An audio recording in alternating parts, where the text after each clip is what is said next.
Good morning, John. Good morning. We're speaking with John Gladfelter, and this is Flint Sparks, PhD psychologist and one of John's longtime students. You've been my mentor, a therapist trainer for a number of years. John has a number of credentials which demonstrate something about his importance in the field. He's a fellow of the American Group Psychotherapy Association, a diplomate in clinical psychology with the American Psychological Association. Diplomate in group psychotherapy. Group psychotherapy as well. And then with the American Association of Marriage and Family Therapy, are you a teaching member? Yes. With them? And also with the International Transactional Analysis Association, as well as a life fellow with the Society of Personality Assessment. John has also been one of the early, if not founding, faculty for the Fielding Institute, graduate education program that's quite innovative, and we'll talk about that a little bit later. But because of your background and experience and training in humanistic psychology and the various threads that you pulled together, group psychotherapy and its development in the United States, and then education of psychotherapists. These are three main areas that I've known you in really the last 30 years. I'd love to understand more of that, and people want to know more about how that history has developed. So if you would, let's just start by talking a little bit about your early history, about your family, where you came from, and we'll start there. I grew up on a farm in northern Wisconsin. My family lived there until we moved to Texas when I was 14 and underwent culture shock as a result of the move. Then, when World War II came along, I wound up in the Merchant Marine for a couple of years. And when I left the Merchant Marine, the ship's captain of the ship that I was on board gave me an instruction. He said, when you get ashore, you go and you register at the University of Houston and stay there. He told you this? Yes. So that's what I did. As your undergraduate? Yes. And you stayed? And I stayed there through the PhD. Yeah. You know, I did the unforgivable. I stayed all the way through for a bachelor's, master's, and PhD. Not supposed to do that. No, you're supposed to go to different places. You're supposed to go to different places. But you followed his instruction and stayed. I stayed. Yeah. When you lived in Texas, what part of Texas did you live in as a kid? In Alvin, near Houston. And what kind of family did you grow up in? Grew up in a family, had two sisters who were much older than myself. You were the youngest? No. I have a younger brother, 3.5 years younger. Then the two older sisters are 15 and 16 years older than me. It's almost like two families. And they were both school teachers. So that kind of left a mark on me. Oh, yeah? How so? On occasion they would let me visit their schools when they were teaching. It's one-room schools. And I thought that was pretty neat. So it was very clear that my interest in teaching got influenced very early on. What were your parents like? Both country people, hardworking people.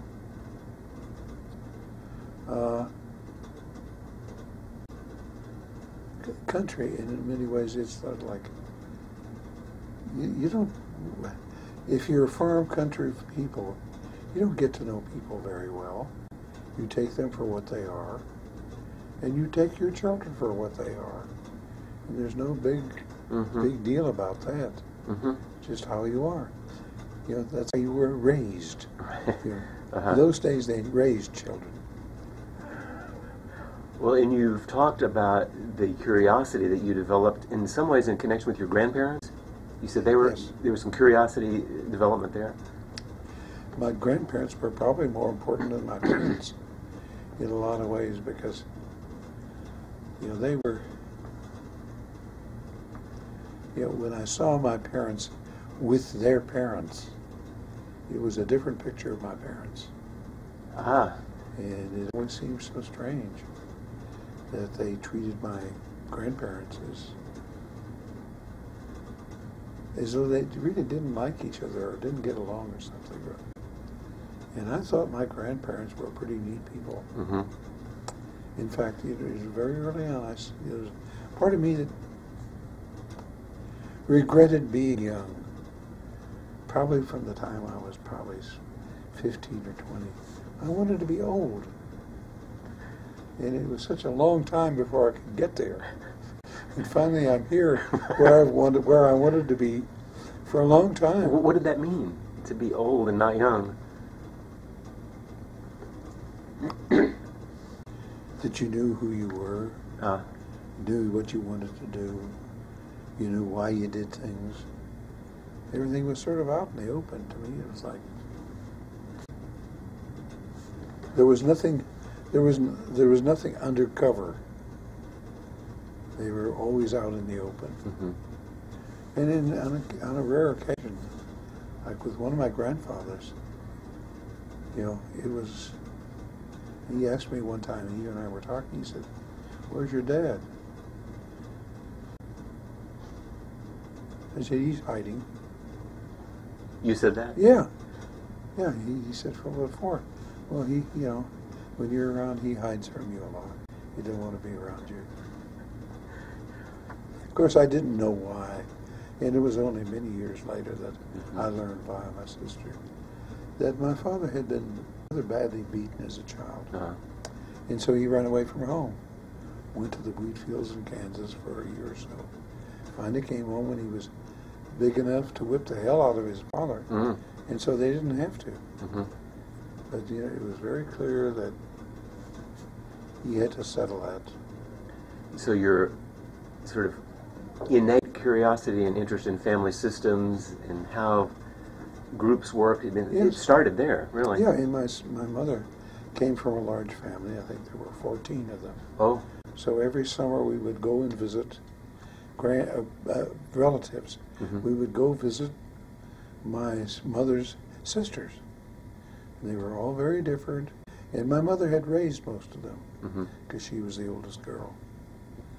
So it was like I was immersed in family. It was like big family. Yeah, yeah.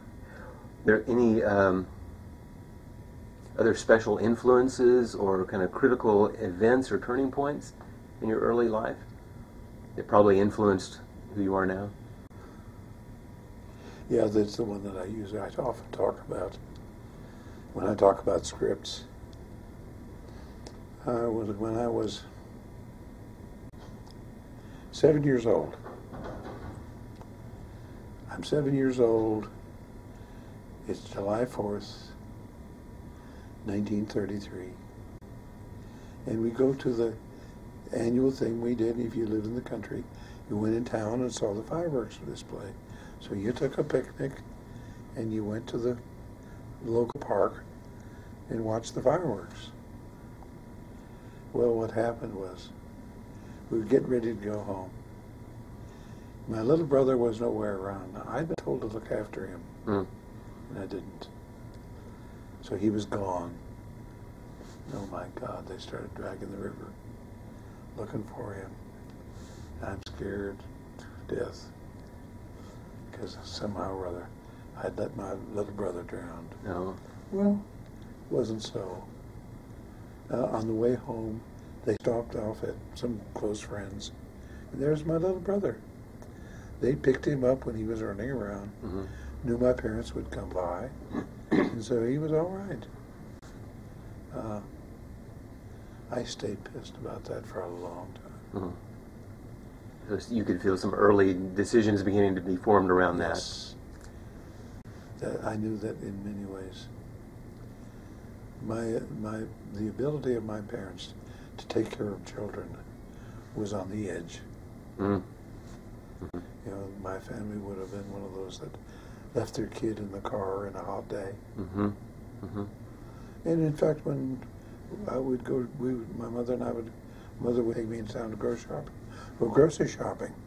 She'd go in, get the groceries, get it all in the car, and be halfway home before she forgot she'd left me in the grocery store.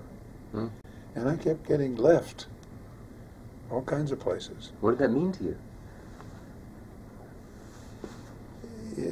was that, I wasn't high on the priority list. Right. Because in many ways, in country families, large families are there because,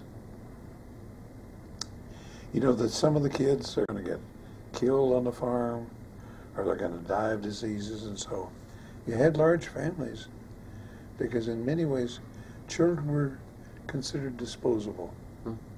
That wasn't bad, it wasn't mean, it was just the recognition of how life was. Yeah. If you lived on a farm life was dangerous. Yeah. I knew it. Those animals could kill you. And who were the influences that were protective or nourishing in that environment? Oh, my sisters were to a degree. They kind of took a parental interest in me. And I knew they wanted me to get educated, but I had no idea what that meant. Yeah. I did know that in my family, reading was so important. On Saturdays or Sundays when nobody was doing anything, everybody was reading. That was a family activity. That was a family activity. And you're still a reader. Yeah. Hooked on it. Yeah. So, did you graduate from high school in Alvin? Yes. And then that's when you went in the Merchant Marine? Yes. And then came back to Houston, the University of Houston? Yep. And what years were those when you were in school there? 46 to 57. Ah. At the end, when I finished my PhD, I had a 2-year internship, my internship at the medical school. And I took 2 years simply because I could stay an additional year and work on my dissertation. So I did. Yeah. So in a sense, I did a year of traditional internship and then a postdoc, if you will, but we didn't call it that. How did you end up in the psychology graduate program? What drew you to that? Nothing. I was taking psychology and education courses because I enjoyed them. They were interesting. And then one day, Les McCary called me in and said, "John, you've completed all the coursework. And from here on, the next step ordinarily is doing an internship." I said, "Oh." And he said, "I happen to know somebody, a psychologist in Dallas at the medical school, and there's an internship there. You want to go up and talk to her? See about doing it?" I came up to Dallas, talked to Carmen Michael. She said, "Sure." So I came to Dallas, moved to Dallas to do the 2-year internship. And when I finished the internship, when I finished the 2 years, there happened to be an opening in the Department of Psychiatry for an instructor in psychiatry. At Southwestern Medical At School? Southwestern Medical School. Uh-huh. So of course, why not? You just kind of stumbled your way there. Yeah, it was like, did I want to be a psychologist? Well, you had to do something. Well, you don't get your hands dirty doing that, so that sounded pretty good. It was not the farm. It was not the farm. And it was an interesting kind of thing, and I enjoyed knowing the people, getting to know the people. We talked a lot about people, and I found that interesting. So when you were doing your training, it was not in psychotherapy, but really in academic psychology? No, I got a little training, very little, in a Rogerian mode, because that's one of the professors was the one who did that sort of thing there, and so I did that. But the interest was really in psychodiagnostics. So that was your original interest? That was my really, in fact, I'd been doing psychological testing before I even got to the university. Oh, yeah? I was working as a lab and x-ray tech when I got out of the service, a little hospital that I was near in my hometown. Went on and got a job as a lab and x-ray tech because I learned some of those skills in the Merchant Marine. So it was kind of natural. And when I started doing that and I was getting into psychology, the physician I was working for said, "Oh, maybe you could do some psychological testing." I was doing sophomore level psychology. Well, what the hell? He was interested and I was interested. So he said, "Well, why don't you buy some of these tests and give them and see, and look at some of these people that I work with and see what you can tell me about them." So I learned to do the Wechsler, learned to do the Rorschach, even score the Rorschach, TAT, Bender, drawing tests, and the MMPI. With no training. I mean, you learned them from the manuals? Of course. The immersion method. Isn't that the way you're supposed to learn it? Well, anyway. Yeah. I didn't know. Yeah. But, I learned it from the manuals. Yeah, I was even doing the MMPI in the card form, Mm-hmm. in a box of cards that you sorted out. That was the first MMPI that I learned. Wow, so you really learned them from the ground. And So then when I took the courses, that was a piece of cake. Yeah. I'd been doing that stuff. Had already, mm-hmm. seen what they were like. It's no big deal.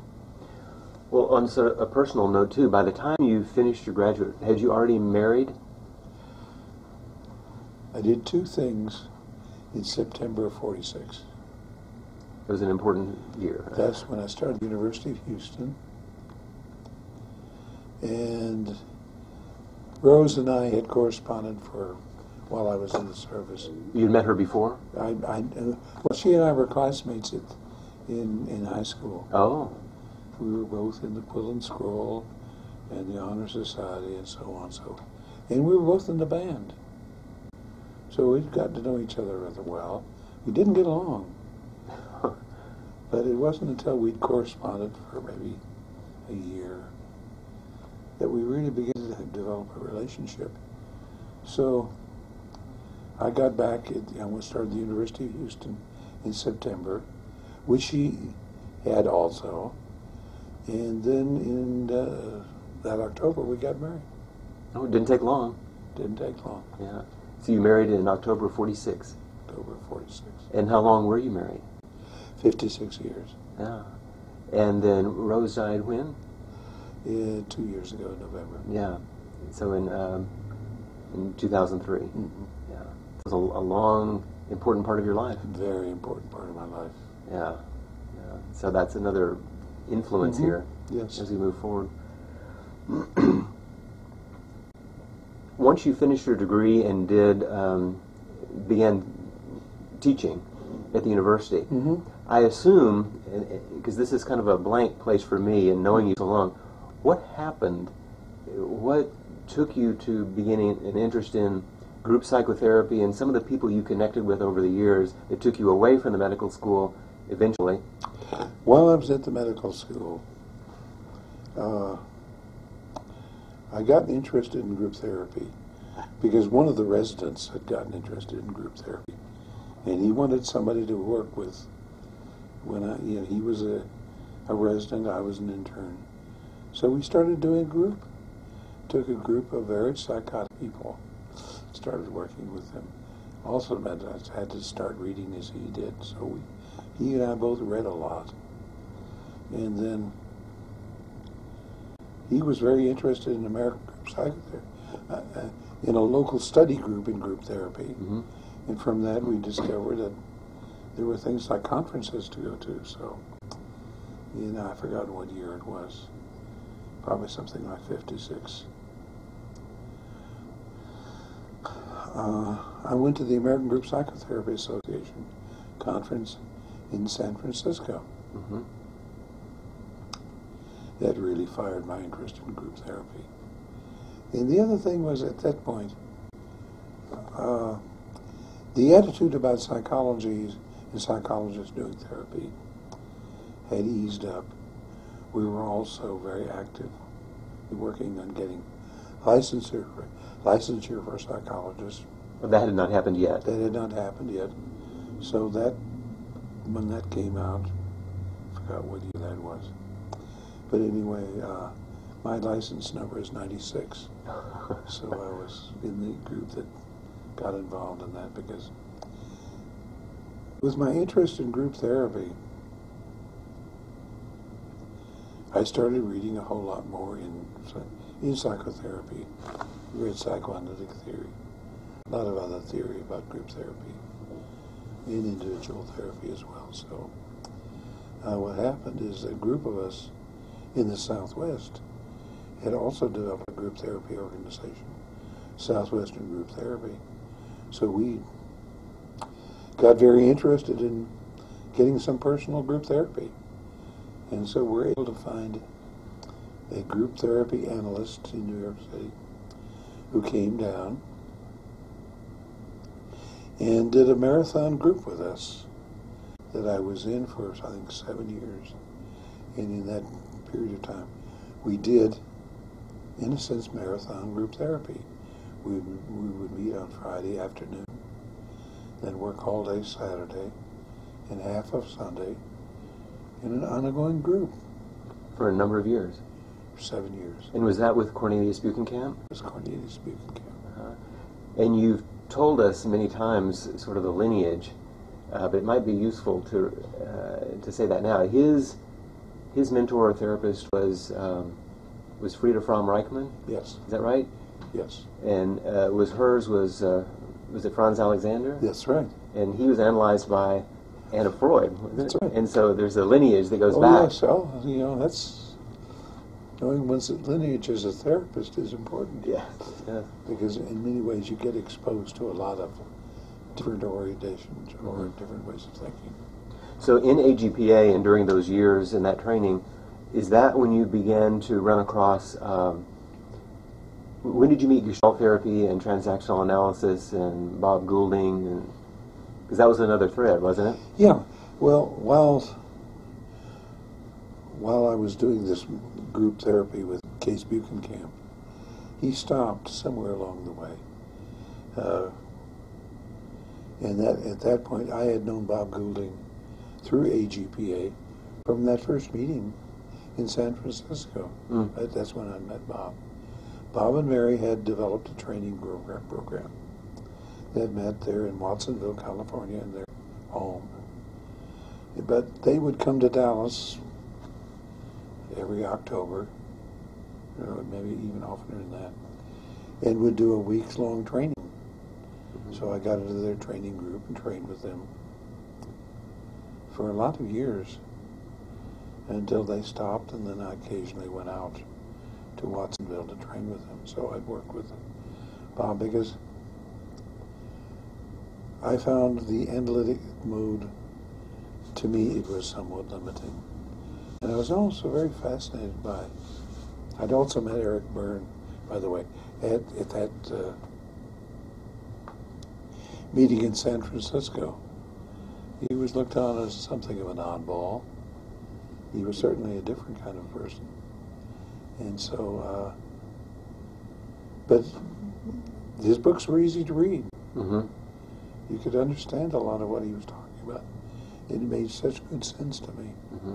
So they seemed just like a natural to get into TA, and then when I discovered TA, I then got in a training program in transactional analysis and got my clinical membership, and then finally my teaching membership.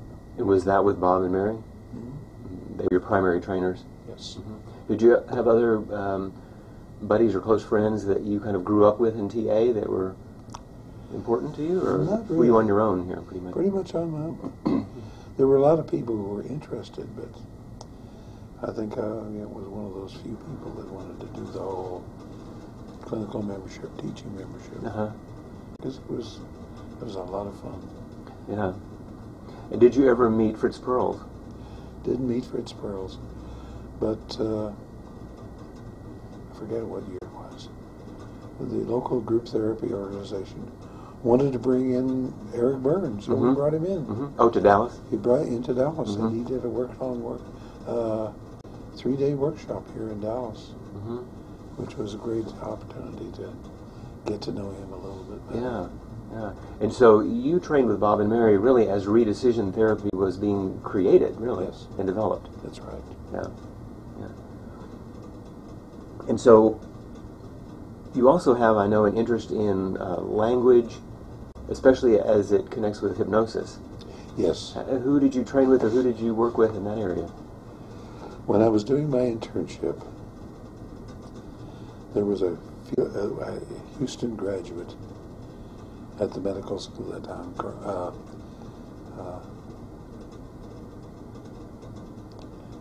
I just saw his name. Harold Kraselnik. Mm-hmm. And he was making his way and was in the department of anesthesiology as well as psychiatry, and was doing hypnosis with all sorts of medical problems. And he was the person who helped me do my doctoral dissertation work. He was probably much as my mentor in doing that.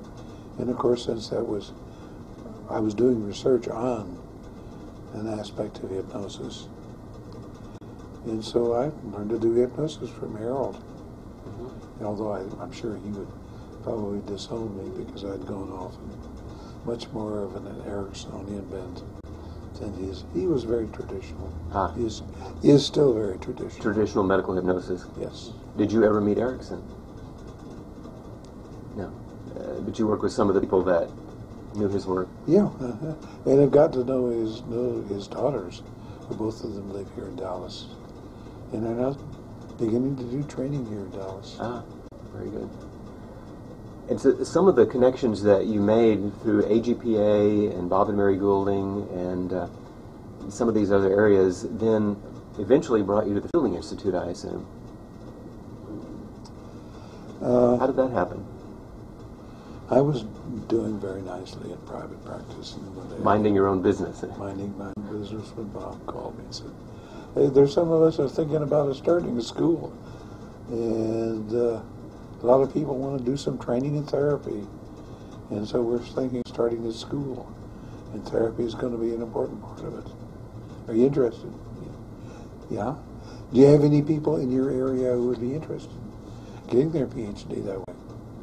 Did happen to know some people. And so there were 4 people from this area that I recommended that they do fielding. And so one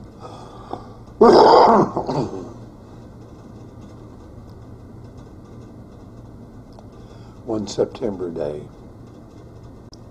I get this call from one of these people that I knew. And she was very upset with what she was going through because at that time the admissions program for fielding was to go through an experiential group. She'd never been in an experiential group. It was a rather large thing for her to deal with. Mm-hmm. And so it was very clear from very early on. And I think Bob said, okay, now you're going to be one of the faculty. I said, okay. Because these people are going to come back to your area and they're going to work with you. I said, all right. We were sort of like, had the foggiest idea what we were going to do. But what was interesting is that a couple of years earlier, a group of us on the faculty at the medical school in psychology had decided to start a PhD program in psychology in a medical school. Mm-hmm. And we'd done it. Mm-hmm. We were teaching it, so I was teaching in a very traditional clinical psychology training program. So it wasn't just the psychiatrist anymore? No. Mm-hmm. It was very clearly going to be a PhD in psychology in a medical school setting. So I was doing that, had probably done that for maybe 2 years while I was still at the medical school. Mm-hmm. And because of some of my difficulties with the chair of psychology, it seemed better for me to go into private practice. Mm-hmm. So I did. And about what year was that?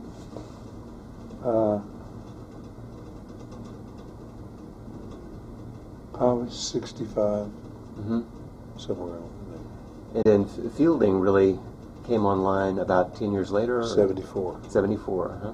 I had my first group of fielding students in September of '74. And you've shepherded a number of us through that process over the years now. About how many students have you had graduate?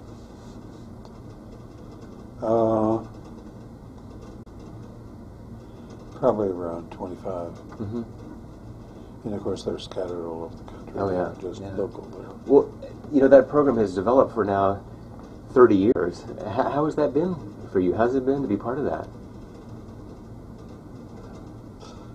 It's been very exciting because in many ways we have added very exciting faculty because the people we pick, number one, have to be practicing clinicians, which makes them a rather strange breed, as I've learned. Secondly, they have to have had some academic background. They've had to be had been a chair of a program or on a committee or so on, so that they had some orientation towards that. And also had done some research. So all in all, the people that have joined, that have been, not for, first of all, those of us who started, most of us knew each other through AGPA. And they were indeed people that Bob Goulding really recruited for faculty fielding, because probably Bob did as much recruiting for faculty as anybody, and was chair of the board of trustees of fielding for a good number of years before his death. So a good number of the early faculty really were drawn from AGPA. Oh yes. And yet the founding administrative people who shaped the organization, Frederick Hudson, Hal Hoffman, much more traditional academic people who had that kind of background, who had that sort of interest. Yeah. So it's been kind of a creative endeavor for a long time. Yes. And it seems to have spun off a number of other things too. Yeah, we have two other programs: educational learning, human and organizational development. Those kinds of programs that are sort of part of what we now call Fielding Graduate University. So it's no longer the Fielding Institute. That's right. Yeah. It's sort of grown itself in a lot of ways and matured over time. In many ways. Yeah. And during this time, you know, you mentioned earlier that, so you're saying Rose was somehow an interesting connection with reality. What do you mean? Rose was never a part of my professional life. It wasn't interested in. She, I think, had a bad experience in many ways, which I did too. When I was on the faculty, there are all kinds of faculty things, including faculty wives who get together. Rose didn't take too kindly to most of the MD wives. It was partly because when I'd worked as a lab and X-ray technician, I'd always worked for physicians, but they were a different breed of physician. They were private practitioners who were entrepreneurs, who in a lot of ways, and their wives were that sort, so Rose hit it all very nicely with all of the wives and people that we worked for. But when she met the faculty wives, it was a different matter. Yeah. They were not her type of people, nor were they mine for that matter. Yeah. So in many ways... so your private life and that professional stuff, you never really mixed that much? Only in terms of the Gouldings, for instance. Rose got to know Bob and Mary rather well. So anytime they would come to town and do a week, in the evening, Rose would come over and we'd have dinner with Bob and Mary for over quite a number of years. And then, I forgot what year it was, Bob and Mary decided to charter a boat in Athens and spend a month on a cruise in the Mediterranean. And it was a group of therapists and their wives, and Rose was one of the people who came along. And there were several lay people, for instance. There was a social worker whose husband was a surgeon, another husband that was a photographer. So it was a group of, there were 16 of us. What a fascinating experience. 14 in Bob and Mary. Uh-huh. It was a hoot. It was such fun. First of all, it wasn't a cruise. Oh. It was this beaten up engine sailing vessel that I think was built World War One. Uh-huh. So it was a rustic cruise. And of course it was really great because we got to know the mess boys. It was staffed by about 4 or 5 relatively young people and an old Greek captain. Nobody spoke English. But Greeks, being what they are, they're a very social culture. And so there was never a problem that we would get any problem with language because the mess boys caught on to us, we to them. They took care of us. And the captain was a very parental Greek captain. So anytime we would go to another island, he would come ashore and explain to the people in the port who we were and what we were doing there. You would warn them. Because we didn't come off a cruise ship. Mm-hmm. We came off this strange Greek vessel that was taking us around. Sounds like an amazing experience. It was a very... Now, did I remember right that you and Rose and Bob and Mary played bridge? Yes. Is that one of the ways you socialized? Yes. Yeah. Bob was a great bridge player. His mother was a professional bridge player. Oh. Which I didn't even know existed, but she was really well. And Bob was, of course, one of our partners, and he learned heavy-duty bridge. Yeah.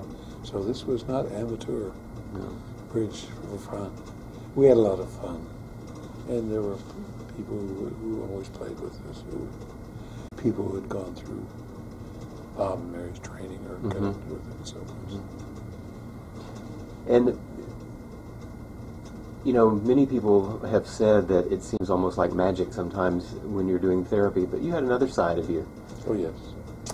It actually did magic. I've been an amateur magician since I was 12 or 14, I guess, when I got interested in it and then began to take it seriously. I was president of the Texas Association of Magicians for a couple of years. Was very active in the local magicians group. And still I'm very interested in do it, although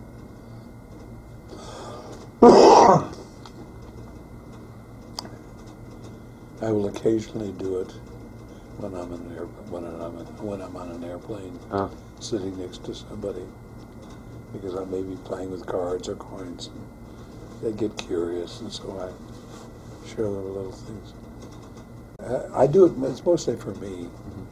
I'm not interested that much in being a performer. It's for the kid in you.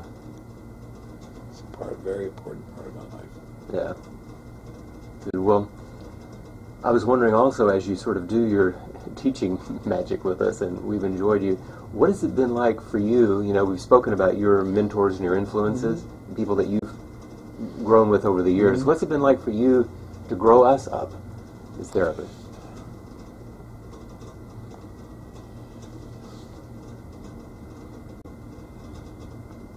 Surprise. Oh, yeah? You know, in many ways, you know, I think very often of missing how much I miss Bob and don't see Mary very often. Because, you know, when I look back at it, Bob was really my mentor in a lot of ways.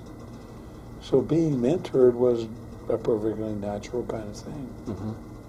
And so, you know, that people are interested in what I do, how I do it, how I think about it, is still a bit of a curiosity to me. That curiosity keeps flowing. Yeah, but I know about it from having had Bob as a mentor and other people who have mentored me. Yeah. So it's not as though it's strange. It all seems very natural, like this is how things are. Mm-hmm. But I know that's not so. Yeah. Because when I go other places and I do what I do, I hear that what I do is not that commonplace. I assume that everybody does this, and I realize that's not so. Do you know what they mean when they say that? So it's not something that you spend any time really thinking about. Not really. You're just yourself. Yeah. Yeah. And you mentioned curiosity earlier. Is there anything else you think that makes a good therapist, or?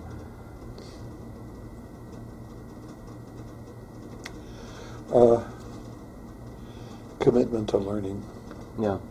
If I'm not learning therapy while I'm doing it, if I'm not learning from a new client, I've got no business doing what I'm doing. Mm. To me, it is something that is alive. It has to be kept alive. I have to keep learning. Mm-hmm. It's a lifelong process. It's a lifelong process. I will always be learning. I'll always be going to a workshop. And in the process, I also, like for instance, I'm doing a workshop at the TA conference in Nashville in October, and it just turns out that Jim Allen and Mary Goulding and I are going to get together. Well, I'm there. Just have fun getting together with the old timers. Well, I was going to ask what some of your greatest joys are in being a psychotherapist, and it sounds like that's one of them. That's one of them. Doing it, like for instance, I had a group of fielding students last week,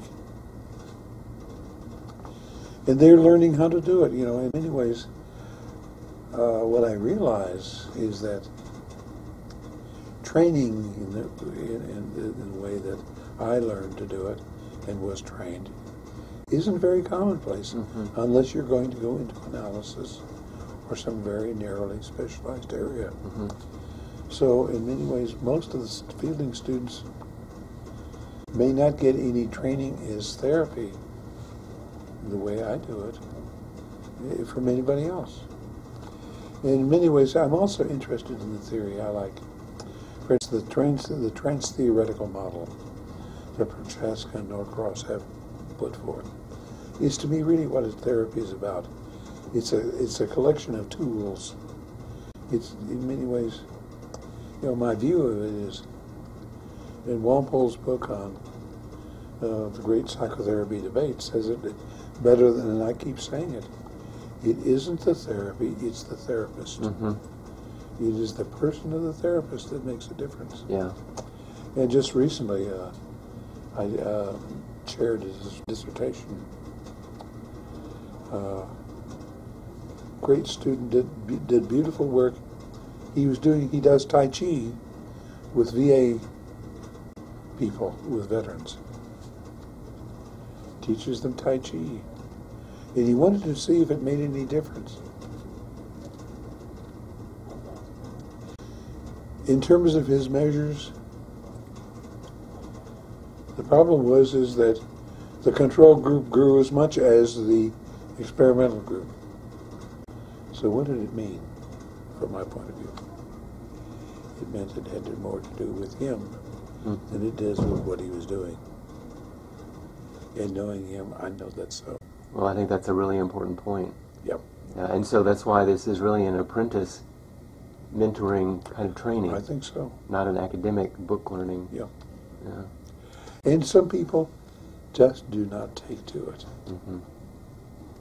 Well, given that and the current state of how things are in psychotherapy and medical practice, what do you think the future of psychotherapy is? The way you know psychotherapy. It will survive managed care. Prochaska and Norcross call it the industrialization of psychotherapy, which is what it is. But most of us know that somebody's a good therapist, they'll do all right. What is very clear from my point of view is that psychotherapy is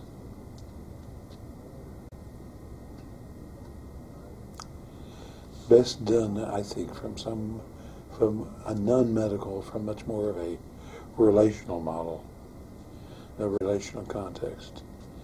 So that, somebody says, how do you build a practice? I say you go out to a town about 7,500 miles from Dallas, and you meet the people and see if you like the neighborhood, see if you like the people out there. That's where you start your practice, away from managed care, because they don't have big companies out there who, provide health care, in quotes. And I've known any number of great therapists who now just practice in the country. Mm-hmm. Well, as we've sort of gone over a good bit of your history, both personally and professionally, is there anything else that I've missed that you think you want to say? You've covered a lot of it. Yeah, good. Well, I will have to say on the behalf of all of those students who aren't sitting here and all of those clients who have sat here, that you made a big difference in a lot of people's lives, and I appreciate the time you've taken today to review some of these things so that others might learn and reflect on your perspective on psychotherapy. Well, it's been my pleasure to do it. Yeah.